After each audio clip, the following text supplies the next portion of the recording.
A experiência de Naamã com o profeta Eliseu ilustra para nós a obra da graça de Deus em salvar os pecadores.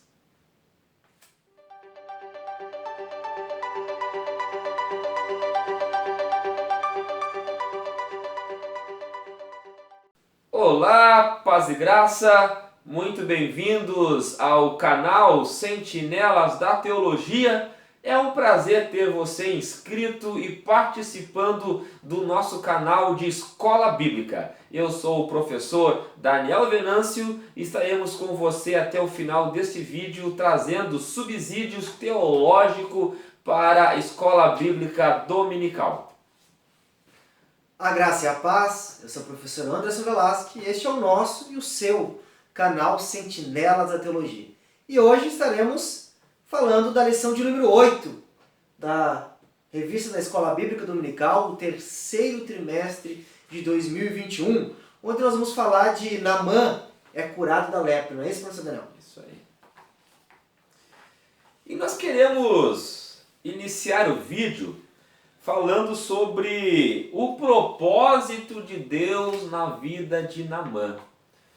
Porque Naamã não é um personagem que aparece apenas por parecer. É mais um sinal, professor Anderson, de que o nosso Deus é o Senhor que controla a história e as ações dos homens.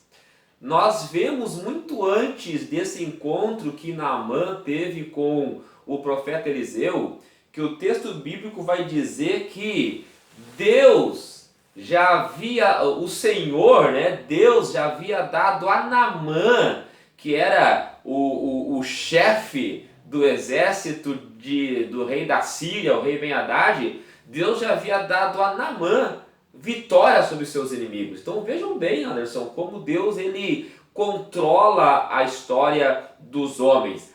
E não é a primeira vez que Deus escolhe um ímpio para realizar os seus propósitos.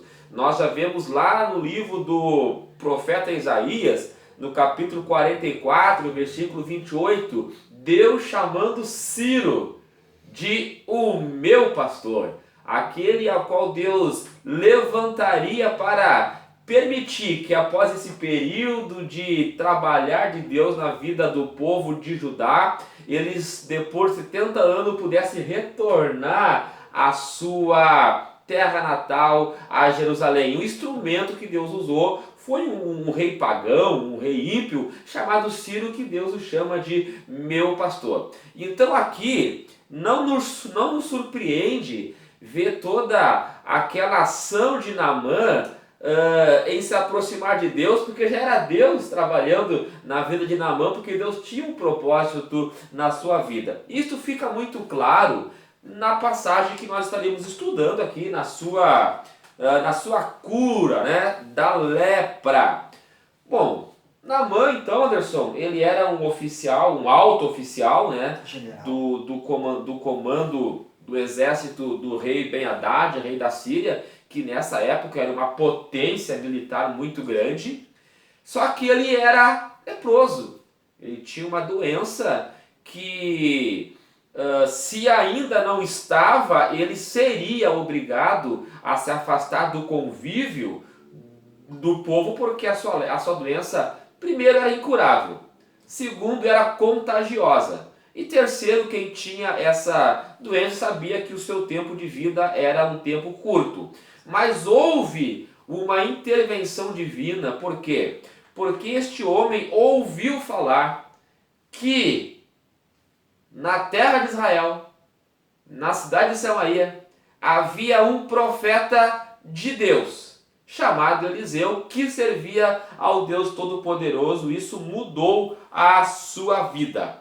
Então, Anderson, como é que podemos trabalhar de forma mais prática, contextualizando para os dias de hoje esta obra de Deus na vida de Naamã, curando-o da lepra? O texto que a lição está tratando hoje está no segundo livro de Reis, no capítulo de número 5, professor Daniel? E como o professor Daniel já comentou, nós vemos que muito claramente um propósito de Deus na vida de Naamã antes mesmo de Naamã ter tido um encontro com o profeta. E nós vamos ver que a narrativa bíblica, o texto vai nos informar, que em uma investida que Naamã havia feito com seu exército em Israel, ele havia levado cativeiro, entre os despojos, entre os demais, uma menina, que pertencia a Israel, pertencia ao povo de Deus, e essa menina foi levada como serva, escrava para sua casa. E essa menina, quando ela percebe que aquele comandante do exército da Síria, um homem que tinha um status muito grande na nação, importante, poderoso, tinha uma doença mortal que era a lepra.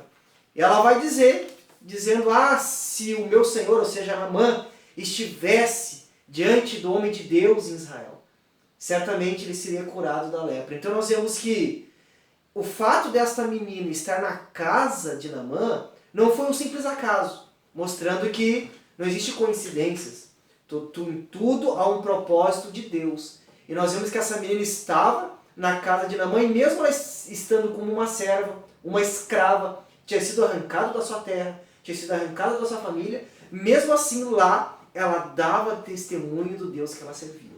Então aqui nós encontramos um exemplo de fé, que nós falamos na lição passada, que fé é confiança, certeza.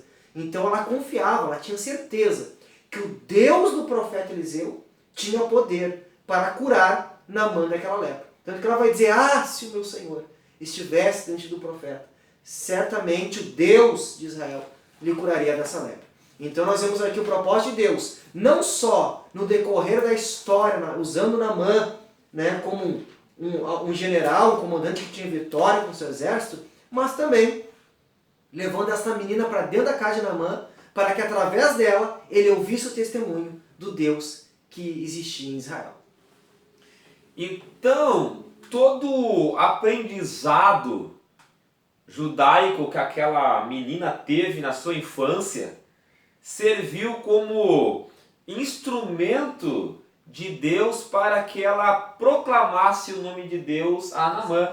Porque toda criança judaica ou israelita, toda criança, desde a sua infância, ela aprendia o chamado escuta, ou ouça, que no hebraico quer dizer o xamã, ouve, ó Israel, o Senhor vosso Deus é o único Deus. Então toda criança, ela crescia ouvindo esta verdade, e 2 vezes ao dia, na parte da manhã e na parte da tarde, eles paravam o que estavam fazendo e exclamavam essa verdade para que isso ficasse sempre gravado no seu coração. E agora, mesmo distante da sua terra, do seu povo, do culto ao verdadeiro Deus, ela vivendo numa casa como escrava, ainda com certa liberdade, ela se lembra que o Deus de Israel tinha poder, inclusive, para curar aquele que até então era o seu algoz, porque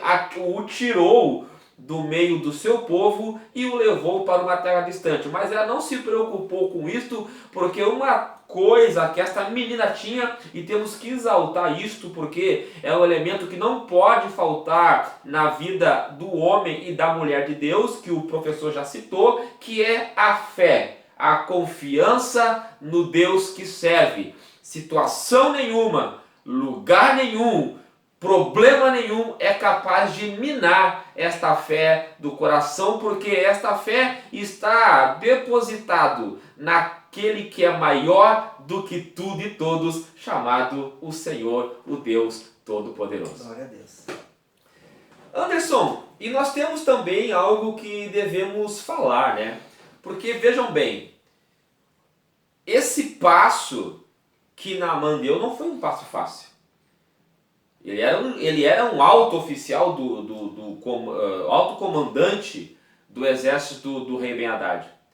E chega até o rei e diz, olha rei, minha serva falou que tem um Deus lá em Israel que pode me curar. Tem um homem de Deus lá que pode interceder ao seu Deus e ele me curar.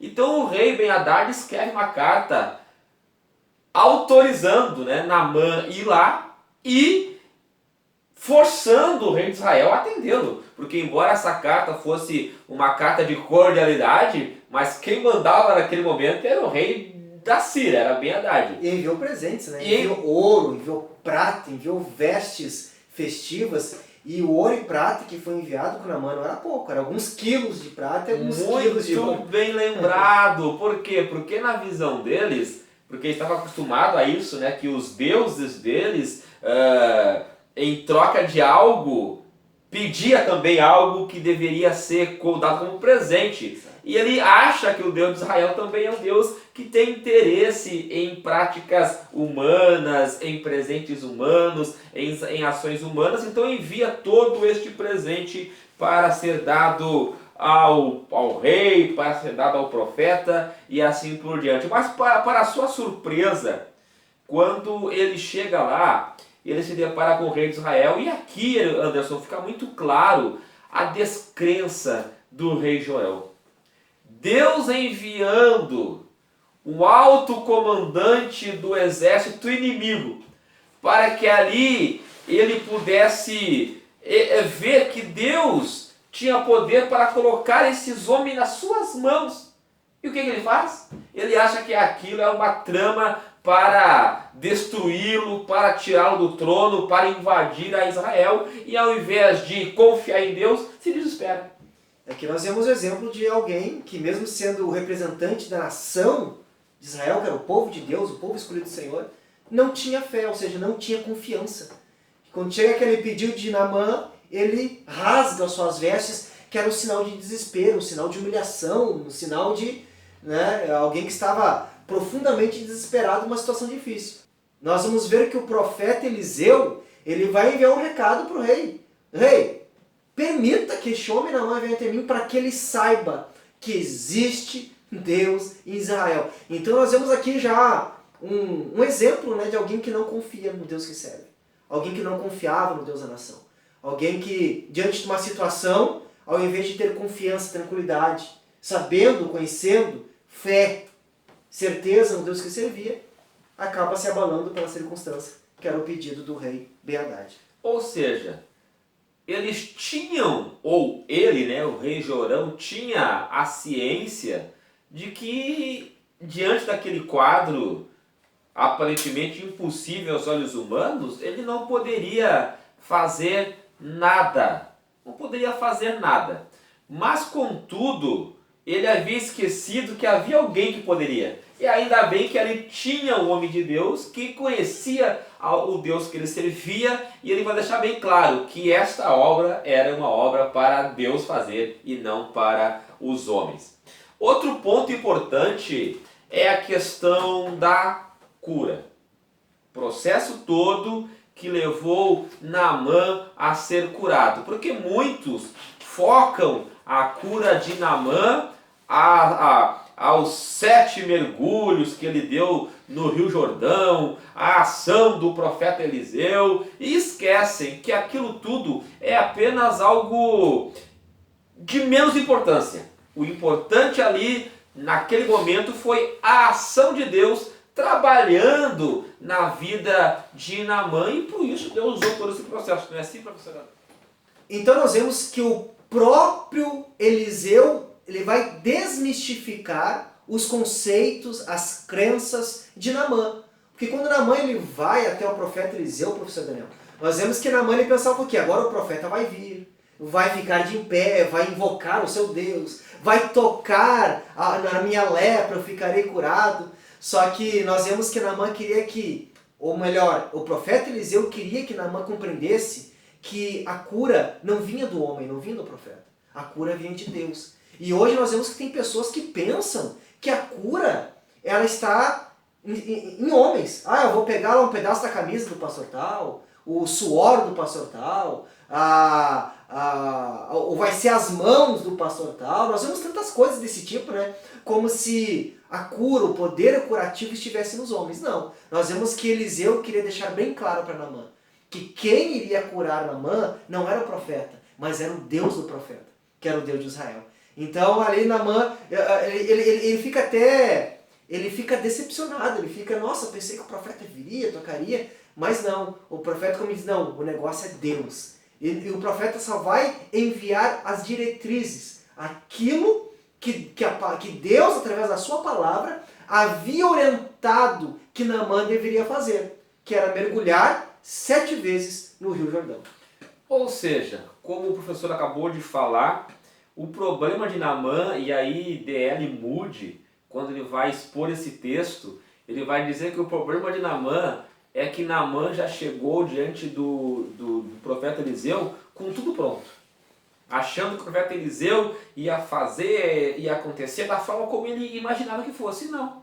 Deus estava mostrando que não é como nós queremos. E aqui o Naamã estava aprendendo isso da maneira mais difícil, né? Porque para um alto oficial acostumado a dar ordens, a querer que as pessoas façam exatamente aquilo que ele está mandando, agora ele é contrariado, porque ele não está diante de um profeta, está diante de Deus. E o interessante aqui é que 2 coisas estavam sendo ensinadas para Naamã. Primeiro, a liberdade divina.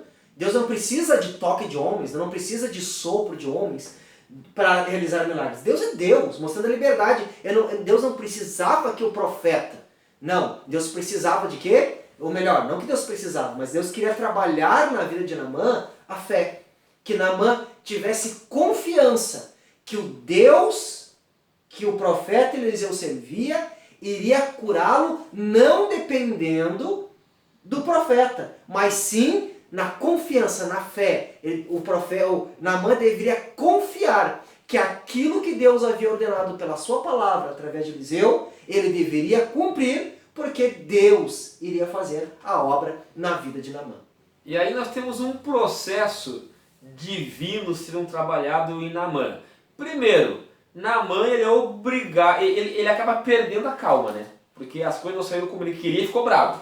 Mas aí olha só como Deus é bom, né? Deus vai usar o próprio servo de Naamã para dizer: olha, Naamã, se te pedisse alguma coisa mais difícil não faria, então o que é se banhar 7 vezes no Rio Jordão? Não é tão ruim assim. Ou seja, é a bondade de Deus, né, para que o homem entendesse que era Deus dando uma oportunidade para que ele pudesse ser abençoado. E aqui nós vemos hoje, atualmente, a obra do Espírito Santo, pastor Daniel.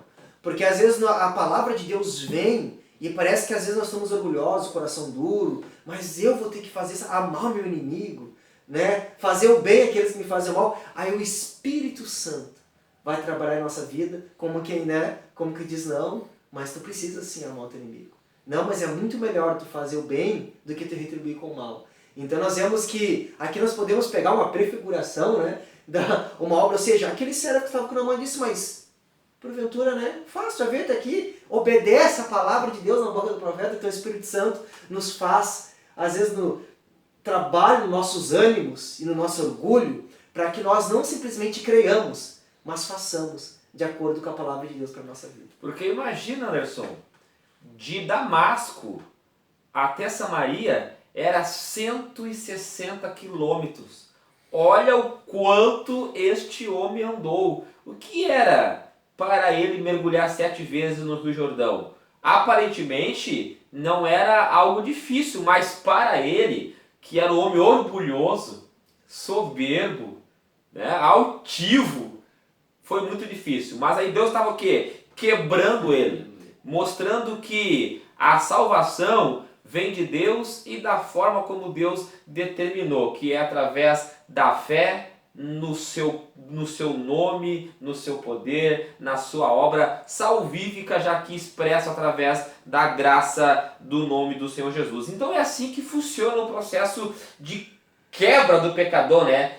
Quebra o orgulho, quebra a altivez, para que então a lepra, né? E aí, deixando bem claro, tá, irmãos? Deixando bem claro que a Bíblia não dá nenhuma evidência de ligar a lepra a pecado. Exato. Não, mas a gente pode fazer essa alegoria, porque da mesma forma como a lepra ela toma conta do corpo e mata, o pecado tem a mesma ação. O pecado entra no coração e denigre toda a questão ética, moral, espiritual do ser humano e acabam matando. E uma coisa interessante, professor Daniel, que a lepra ela começa com uma pequena mancha.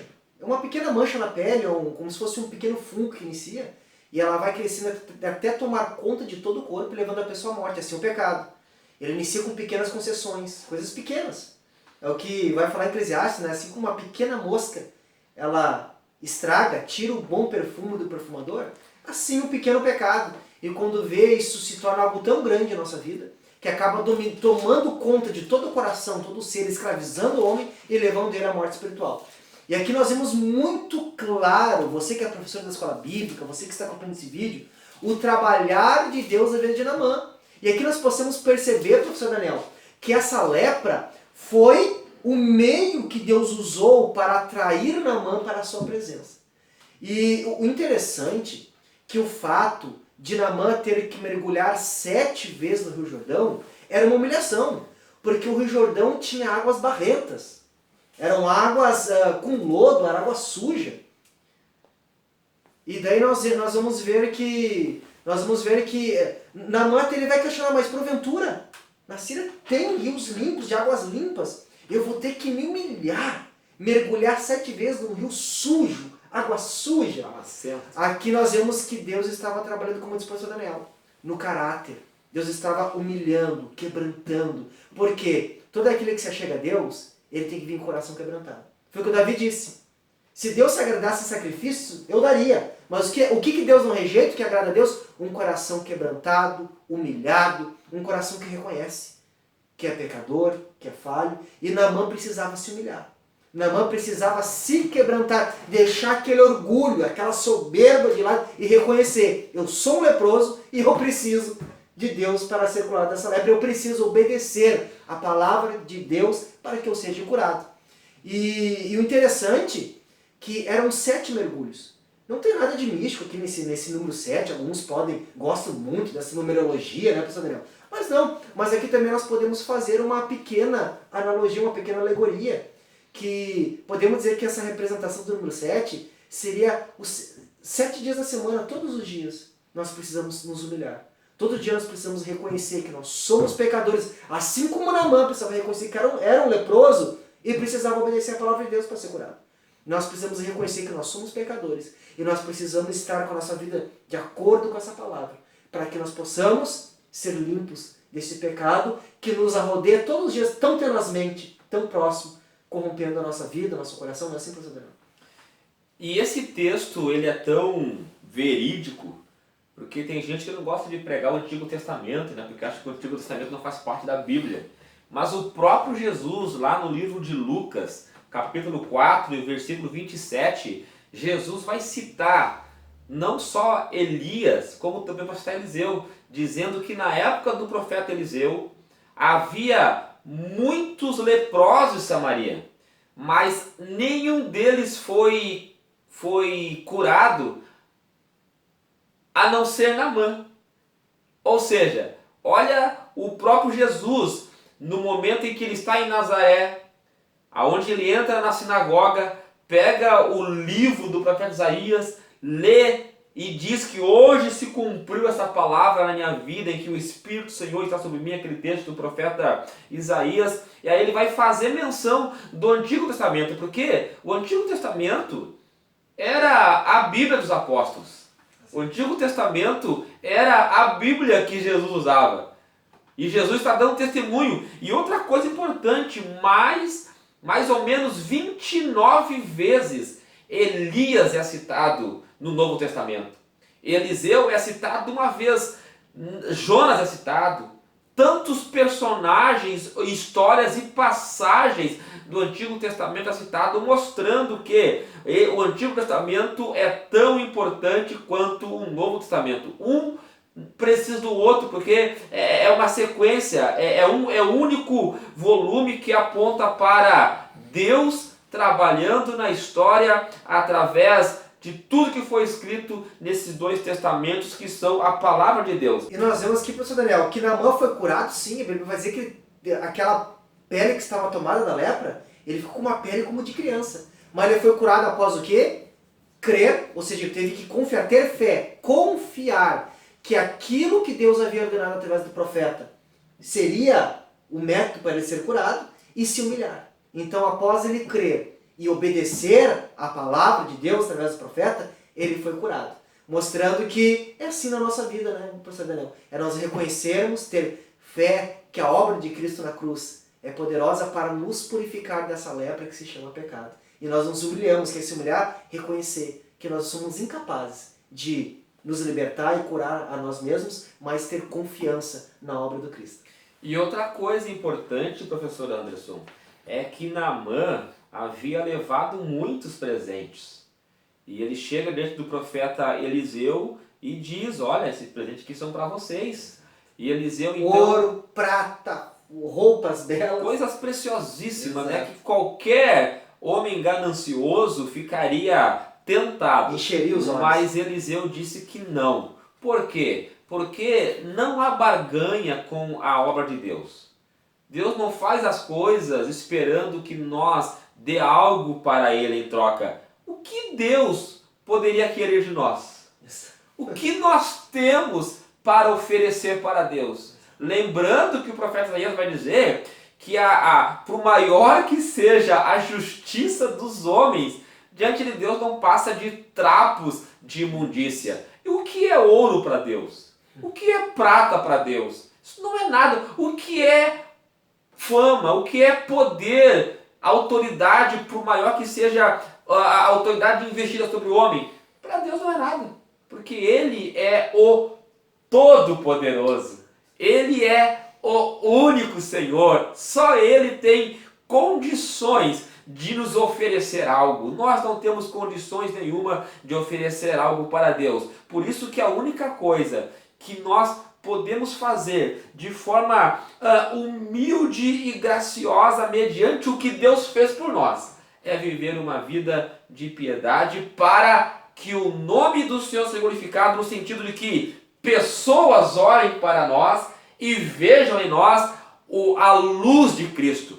É que nem Cantares vai falar, né, que nós temos que exalar o bom perfume, o aroma suave, que representa o quê? A vida de Deus sendo manifesta através de nossas ações, nosso testemunho da nossa vida. E assim então nós dizemos que, embora Eliseu não tenha aceitado, mas havia um homenzinho ali meio danadinho, né? Tinha um servinho chamado Geazi, né? Exato. Geazi, ele viu aquilo, colocou o seu coração, mentiu ao profeta. E a ganância, mentiu os seus olhos a Naamã. E a ganância despertou o seu coração, ele desejou. E inclusive usou o nome de Deus. Mentiu usando o nome de Deus, a falta de temor. E aí Paulo, quando escreve sua epístola a Timóteo, vai deixar bem claro, né, que esse tipo de obreiro não serve para a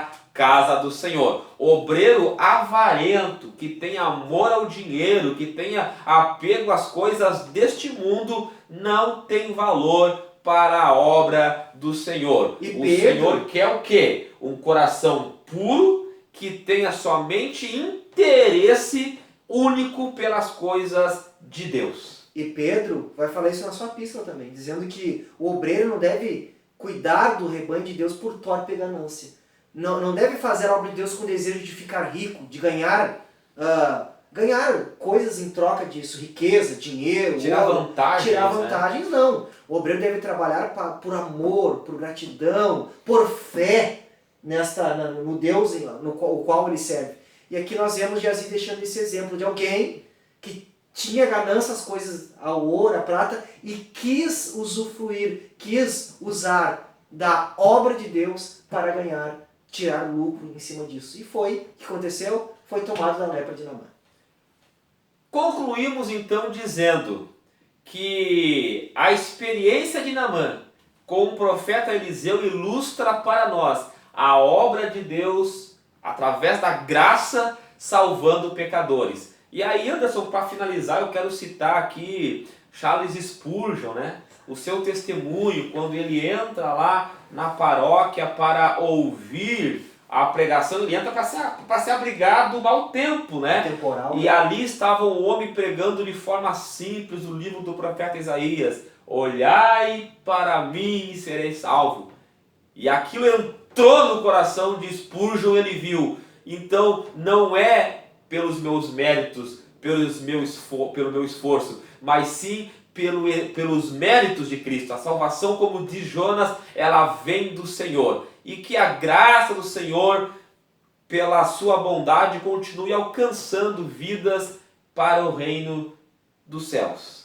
Então eu resumo, amado, você que nos acompanha, professor da Escola Bíblica, aqui nessa passagem nós não vemos simplesmente uma cura milagrosa. Nós vemos a obra de Deus na vida de um homem. Desde na sua função como um comandante, na sua casa, através daquela serva, e a obra salvífica da graça de Deus, gerando fé na vida de Naamã, levando ele a se humilhar e sendo curado, porque ele creu na palavra de Deus, na boca do profeta. E a Bíblia vai dizer que Naamã ele vai reconhecer que só existia um Deus verdadeiro, que era o Deus de Israel. Isso que é o mais lindo. Ou seja, através de todas essas circunstâncias, Deus salva o pecador, gerando nele fé para que ele confesse, ele reconheça que só existe um Deus, que é o Deus de Israel. Então que Deus abençoe sua vida, que esse subsídio sirva de bênção para a sua escola. Compartilhe este vídeo com a sua classe, na sua igreja e sirva de bênção também para nós, para que nós possamos ouvir a palavra de Deus. Deus abençoe, até o nosso próximo